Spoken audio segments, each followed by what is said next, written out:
साल 1985। तोरण सिंह, जिसे सब टीटू के नाम से भी जानते थे, अभी 2 साल का भी नहीं था जब एक अजीब सी चीज हुई। आगरा से 17 किलोमीटर दूर एक छोटे से गांव में टीटू ने दूसरे बच्चों से पहले ही बोलना शुरू कर दिया था। अब ये तो किसी भी माँ बाप के लिए खुशी की बात होती है जब उनका बच्चा जल्दी बोलना शुरू कर देता है, लेकिन टीटू के केस में ना ये खुशी से ज्यादा चिंता का कारण बन गया। जब टीटू 2 साल का हुआ तो उसने अजीब बातें कहनी शुरू कर दी। वो अपने पापा से कहता, मुझे मेरी बीवी और बच्चों से बात करनी है, मुझे यहाँ खाना मिल रहा है लेकिन मैं उनके लिए बहुत ज्यादा परेशान हूँ। अब ये सुनकर ना उसके माँ बाप हैरान रह गए। जब उसकी माँ ने पूछा कि वो किसकी बात कर रहा है तो टीटू ने सीधा जवाब दिया, मैं अपनी असली फैमिली की बात कर रहा हूँ जो आगरा में रहती है। बार बार वो अपने माँ बाप से कहता, आप लोग मेरे असली पेरेंट्स नहीं हो, मेरे असली माँ बाप आगरा में हैं। कभी कभी तो वो रोने लगता और कहता, मुझे यहाँ नहीं रहना, मुझे अपने असली घर जाना है। अब शुरुआत में सबने उसकी बातें एक बच्चे के वाइल्ड इमेजिनेशन के रूप में ली।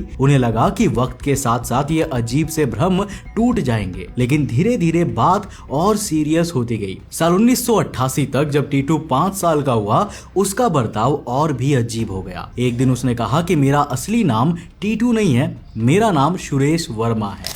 उसने बताया उसकी बीवी का नाम उमा है और उसके 2 बेटे हैं, रोमू और सोमू। उसने अपने पिता का नाम भी बताया, चंदा भारती। लेकिन टीटू यही नहीं रुका, उसने आगरा में अपने घर और अपनी दुकान सुरेश रेडियोज जो सदर बाजार में थी के बारे में भी बताया। और सबसे अजीब बात यह थी कि उसकी जान कैसी गई थी, उसका पूरा वाकया उसने अच्छे से सबको सुना दिया। उसने कहा कि एक शाम जब वो अपनी गाड़ी से घर लौट रहा था तो 2 आदमी आए और उसके सिर पर गोली मार दी, जिस वजह से उसका देहांत हो गया। उसने डिटेल में बताया कि कैसे उसका इलाज करने के बाद उसकी बॉडी को शमशान घाट ले जाया गया, मुझे वहां जलाया गया और मेरी राख यमुना में बहा दी गई। टीटू ने कहा पिछले 3 साल से टीटू की फैमिली उसकी अजीब बातें सुनते आ रही थी, लेकिन अब जब उनका 5 साल का बच्चा अपनी पुरानी जिंदगी, बीवी, बच्चे और अपनी जान जाने तक के बारे में बता रहा था तो उनका डर और भी बढ़ गया। ये खबर गांव में तेजी से फैल गई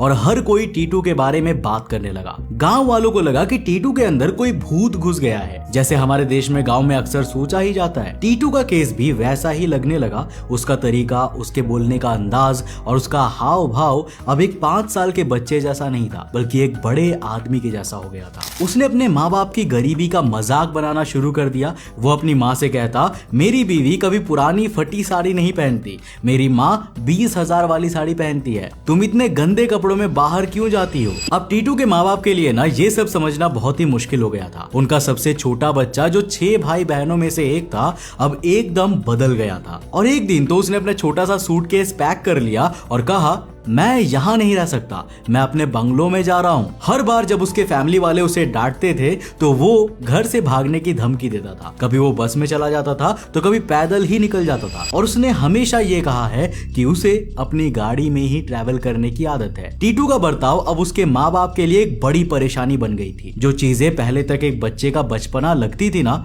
अब एक ऐसा रहस्य बन गई थी जो हर किसी को हैरान कर रही थी। सबसे पहले फैमिली को, फिर गांव वालों को, और अब तो दूर दूर तक के लोग इस बात की चर्चा कर रहे थे। अब क्या टीटू के बातों में थोड़ा भी सच था या कुछ और ही बात थी, ये समझना सबके लिए मुश्किल होता जा रहा था। उसके अजीब बर्ताव ने उसके परिवार को इतना परेशान कर दिया था कि टीटू के बड़े भाई अशोक ने सोचा कि अब सच्चाई पता लगाने का समय आ चुका है। चाहे ये सब टीटू के दिमाग की कल्पना थी या फिर सच में कुछ और ही था। अब इसका जवाब ढूंढने के लिए अशोक और उसका एक दोस्त आगरा के सदर बाजार की तरफ निकल पड़े, क्योंकि टीटू अक्सर ही कहता था कि वहां उसकी एक दुकान है सुरेश रेडियोज के नाम से। अब बहुत ढूंढने के बाद आखिरकार अशोक की नजर एक दुकान पर पड़ी जिसका नाम सच में सुरेश रेडियोज लिखा हुआ था। अशोक बिल्कुल चौंक गया। क्या ये वही दुकान थी जिसका टीटू बार बार जिक्र करता था? क्या टीटू की बाकी बातें भी सच थी? क्या टीटू सच में सुरेश वर्मा का पुनर्जन्म था, या फिर ये सब सिर्फ एक अजीब इत्तेफाक था? पता लगाने का सिर्फ एक ही तरीका था। अब मन में अजीब सा डर लिए अशोक ने और पता लगाने की कोशिश की, और जो जानकारी उसे पता चली ना, वो किसी की भी नींद उड़ा सकता था। साल 1983 में सुरेश वर्मा आगरा के एक व्यापारी था। उनकी एक इलेक्ट्रॉनिक्स की दुकान थी जिसका नाम था सुरेश रेडियोज, जो सदर बाजार में थी। सुरेश आगरा में एक बड़े बंगलों में अपनी बीवी उमा और 2 बच्चे, माँ बाप और भाइयों के साथ रहता था। 28 अगस्त 1983 को यानी कि टीटू के पैदा होने से सिर्फ 4 महीने पहले सुरेश अपनी सफेद रंग की फिएट गाड़ी में घर लौट रहे थे। अब जैसे ही सुरेश ने अपने घर के गेट के सामने गाड़ी रोकी और हॉर्न बजाया, 2 अज्ञात गुंडों ने उन पर गोली चला दी। सुरेश के परिवार वाले जब तक बाहर आए तब तक सुरेश दूसरी दुनिया में जा चुका था। गोली उनके सर के एक तरफ लगी थी, बिल्कुल उसी जगह पर जहां टीटू को बचपन से एक बर्थ मार्क था। अब ठीक 5 साल बाद अशोक ये कहानी सुनकर भौचक्का रह गया था। उसके छोटे भाई टीटू ने जो कुछ भी कहा था उसकी हर एक बात सच दिखाई दे रही थी। वो सुरेश वर्मा की बीवी उमा से भी मिला और ये पूरा वाकया उन्हें सुनाया। उमा को तो कुछ भी समझ में नहीं आ रहा था। उन्हें लग रहा था कि अशोक उनके साथ बहुत गंदा मजाक कर रहा है। आखिर कैसे एक 5 साल का बच्चा जो आगरा से 17 किलोमीटर दूर एक गांव में पैदा हुआ है, उनके पति के जीवन की इतनी गहरी बातें जानता था। अब उमा ने सोचा कि शायद टीटू ने ये सब अखबारों में पढ़ा होगा, क्योंकि सुरेश का केस उस वक्त काफी फेमस हुआ था। लेकिन अशोक ने कहा कि टीटू ने ये सब बातें उस वक्त से कहनी शुरू कर दी थी जब उसे पढ़ना लिखना तक नहीं आता था। उमा की क्यूरियोसिटी और बढ़ गई, लेकिन उनका शक अभी भी उतना ही गहरा था। अशोक ने तब सजेस्ट किया कि उमा और उनका परिवार गांव आए और टीटू से बिना बताए मिलने की कोशिश करे, ताकि देख सके कि क्या टीटू उन्हें पहचान पाता है या नहीं। बहुत सारे मिलती जुलती इमोशंस के साथ उमा और सुरेश वर्मा का पूरा परिवार गांव पहुंचा। जब वो लोग गांव पहुंचे तब टीटू अपना खाना खा रहा था, लेकिन जैसे ही उसने उन्हें दरवाजे पर खड़ा देखा, वो तुरंत ही उनकी तरफ दौड़ा और उन्हें जोर से गले लगा लिया और चिल्लाने लगा कि देखो, मेरी असली माँ और बाबूजी आ गए हैं। उसने सुरेश के माँ बाप को अपना असली माँ बाप मान लिया। सिर्फ इतना ही नहीं, उमा को देखकर वो ऐसे शर्मा रहा था जैसे कोई अपनी बीवी के सामने शर्माता हो। उसने उमा से डोलपुर के मेले का भी जिक्र किया, जो सिर्फ सुरेश और उमा के बीच की एक मेमोरी थी। उमा ये सब सुनकर बिल्कुल चौंक गई थी। अब जब सुरेश का परिवार वापस जाने लगा तब उसने सोचा कि अब वो भी उन्हीं के साथ आगरा जाएगा। लेकिन जब उसे समझ आया कि वो उसे साथ नहीं ले जा रहे हैं तो वो गुस्से से चिल्लाने लगा, अपनी माँ से लड़ने लगा और अपने पापा को दोष देने लगा। फिर वो सुरेश के माँ बाप चंदा सिंह को गले लगाकर रोने लगा, क्योंकि उसके लिए चंदा सिंह ही उसके असली पिता थे। चंदा सिंह ने उसे प्यार से समझाया और वादा किया कि वो जल्द ही उससे मिलने आएंगे। फिर यह फैसला किया कि टीटू को एक दिन आगरा बुलाया जाए ताकि ये कंफर्म हो सके कि उसके पिछले जन्म की यादें कितनी सही है। टीटू ने अपने पिछले जन्म के माँ बाप को तो पहचान ही लिया था और अपनी बीवी उमा के साथ भी काफी पर्सनल बातें डिस्कस कर ली थी, लेकिन टीटू के असली माँ बाप के लिए ये और भी ज्यादा टेंशन का कारण बन गया।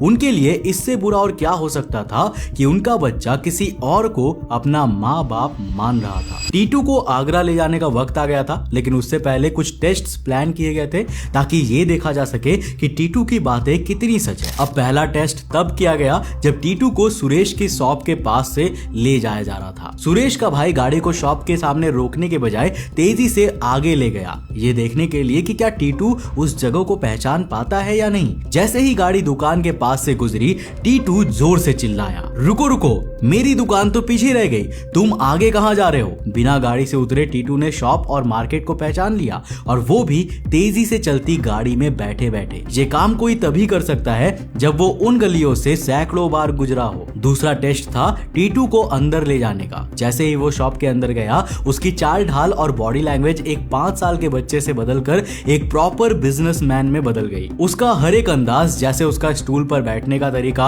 हाथ हिलाने का तरीका, सब कुछ बिल्कुल सुरेश वर्मा जैसा ही था। उमा, जो कि उस शॉप की ओनर थी, ये देखकर बिल्कुल चौंक गई थी, क्योंकि इस छोटे बच्चे में उन्हें अपने पति का हाव भाव दिखाई दे रहा था। टीटू ने दुकान के अंदर हुए चेंजेस को भी पहचान लिया जो सुरेश वर्मा के मरने के बाद किया गया था। अब तीसरा और आखिरी टेस्ट बचा था। टीटू को सुरेश के घर ले जाया गया, लेकिन इससे पहले सुरेश के दोनों बच्चों को घर के बाहर कॉलोनी में खेलने के लिए भेज दिया गया, ये देखने के लिए कि क्या टीटू उन्हें पहचान पाता है या नहीं। और यहाँ भी टीटू फेल नहीं हुआ, उसने तुरंत सुरेश के दोनों बच्चों को पहचान लिया, वो भी दूसरे सभी बच्चों के बीच से। तीसरा टेस्ट भी पास हो चुका था। अब इतने सारे सबूतों के बाद सबको यकीन हो गया था कि टीटू सिंह असल में सुरेश वर्मा का ही पुनर्जन्म है। ये खबर इतनी बड़ी थी कि मीडिया ने इसे हर जगह कवर किया। अब दिल्ली यूनिवर्सिटी के प्रोफेसर एन.के. चड्डा को भी इस केस के बारे में पता चला। प्रोफेसर चड्डा डॉक्टर इयान स्टीवसन के रिसर्च टीम में थे, जो दुनिया भर में रीइंकार्नेशन पर अपनी रिसर्च के लिए मशहूर थी। अब डॉक्टर स्टीवनसन के कहने पर उनके साथी रिसर्चर डॉक्टर एंटोनिया मिल्स ने टीटू के केस को करीबी से स्टडी करना शुरू किया। सुरेश के परिवार ने बताया था कि सुरेश का स्वभाव काफी गुस्से वाला था और वो सब पर अपना रौब झाड़ता रहता था। एंटोनिया ने देखा कि टीटू का बर्ताव भी कुछ ऐसा ही था। एक बार जब वो मार्केट में चूड़ियां खरीदने गया,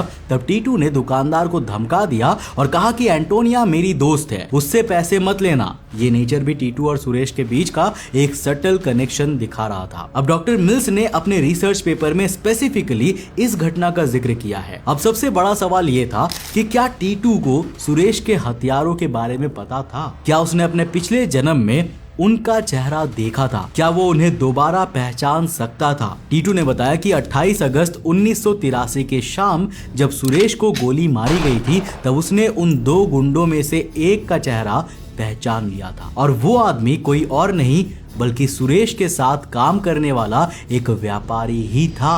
अब दोस्तों, इस केस का सबसे बड़ा टर्निंग पॉइंट था पोस्टमार्टम और बर्थ मार्क रिपोर्ट। जिस तरह से सुरेश को गोली लगी थी, वैसे ही टीटू के सर पर 2 निशान मिले थे। जब उसके बालों को हटाकर देखा गया तो ये पता चला कि टीटू के सर के पार गोली के एंट्री और एग्जिट पॉइंट्स के निशान हैं। डॉक्टर इयान स्टीवनसन का रिसर्च कहता है कि जन्म के निशान और पिछले जन्म की चोटों का एक कनेक्शन होता है, और हिंदू धर्म में भी इस चीज पर बिलीव किया जाता है। एक कहानी कहती है कि टीटू ने कोर्ट में गवाही दी और सारे सबूत दिखाकर अपने हत्यारों को सजा दिलवाया। वहीं एक फैक्ट ये भी है कि सुरेश वर्मा की डेथ के तुरंत बाद उनके खूनियों को पकड़ लिया गया था। नौ बदकिस्मती से कोई ऐसा ठोस सबूत नहीं है जो इन दोनों में से किसी फैक्ट को प्रूव कर सके। बहुत से लोगों ने इस कहानी को एक बहुत बड़ा ड्रामा भी कहा है, जो टीटू के परिवार ने फेम और पैसे कमाने के लिए किया था। आज टीटू सिंह यानी कि तोरण सिंह बनारस हिंदू यूनिवर्सिटी BHU में असिस्टेंट प्रोफेसर है। उसे अपनी पिछली जिंदगी की हर बात याद है और वो अक्सर